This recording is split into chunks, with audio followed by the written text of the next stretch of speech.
विद्या बड़ी या बुद्धि। किसी ब्राह्मण के 4 पुत्र थे। उनमें परस्पर गहरी मित्रता थी। चारों में से 3 शास्त्रों में पारंगत थे, लेकिन उनमें बुद्धि का अभाव था।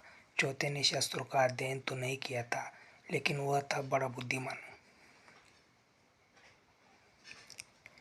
एक बार चारों भाइयों ने परदेश जाकर अपनी अपनी विद्या के प्रभाव से धन अर्जित करने का विचार किया। चारों पूर्व के देश की ओर चल पड़े। रास्ते में सबसे बड़े भाई ने कहा, हमारा चौथा भाई तो निरा अनपढ़ है। राजा सदा विद्वान व्यक्ति का ही सत्कार करते हैं। केवल बुद्धि से तो कुछ मिलता नहीं। विद्या के बल पर हम जो धन कमाएंगे उसमें से इसे कुछ नहीं देंगे। अच्छा तो यही है कि यह घर वापस चला जाए।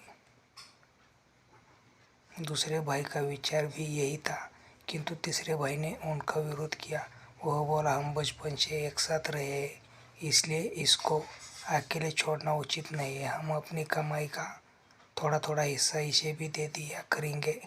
अतः चौथा भाई भी उसके साथ लगा रहा। रास्ते में एक घना जंगल पड़ा। वहाँ एक जगह हड्डियों का पंजरा पड़ा था। उसे देखकर उन्होंने अपनी अपनी विद्या की परीक्षा लेने का निश्चय किया।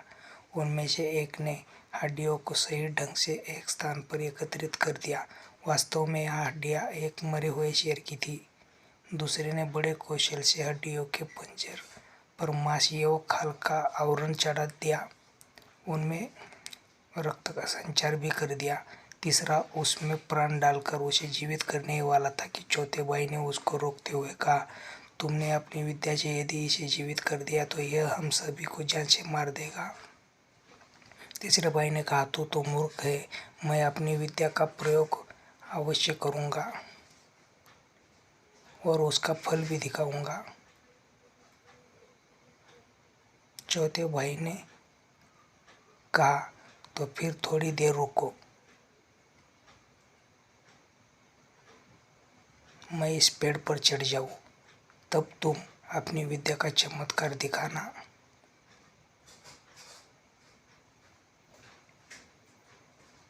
यह कहकर चौथा भाई पेड़ पर चढ़ गया।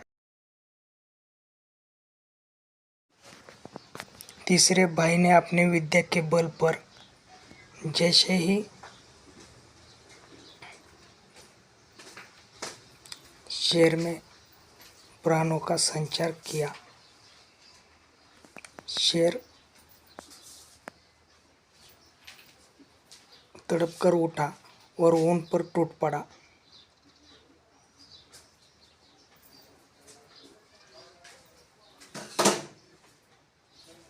उसने पलक झपकते ही तीनों अभिमानी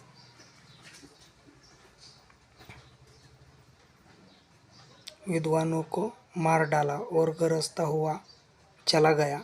उसके दूर चले जाने पर चौथा भाई पेड़ से उतरकर रोता हुआ घर लौट आया। इसलिए कहा गया है कि विद्या से बुद्धि श्रेष्ठ होती है।